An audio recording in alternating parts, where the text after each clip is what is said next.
Lo que Bota busca.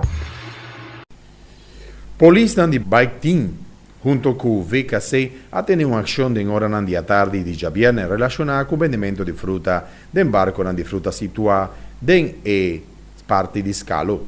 Secondo informazioni preliminari, vendedores aquí del pasado recién asinta entre otros con ministro Ben Whiteman relacionada con venta de fruta y verdura. Aquí el gobierno ha indicado que Nan può vendere solamente il Ribaton Bank está disponible y no está permitido poner e máquina de fruta na Kibou di alcance camina con peatón mestercana. Sin embargo, durante la acción, estaba una cantidad de máquina llena con fruta y verdura arriba acera, cual apone con policía di Bike Team a confiscar tur e fruta di verdura y abai guarda di polis cunam.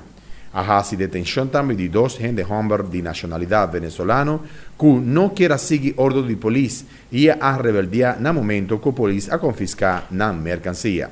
Polis a confirmar que máquina de fruta y verdura aquí abai guarda de polis cunam.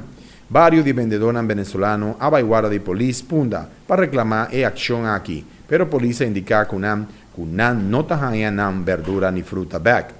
De acuerdo con vocero suplente del cuerpo policial, señor Alfred Suárez, Maslat, riba orden fiscal, ha sido donación de tur e máquina de fruta aquí, na instancia de menos recursos.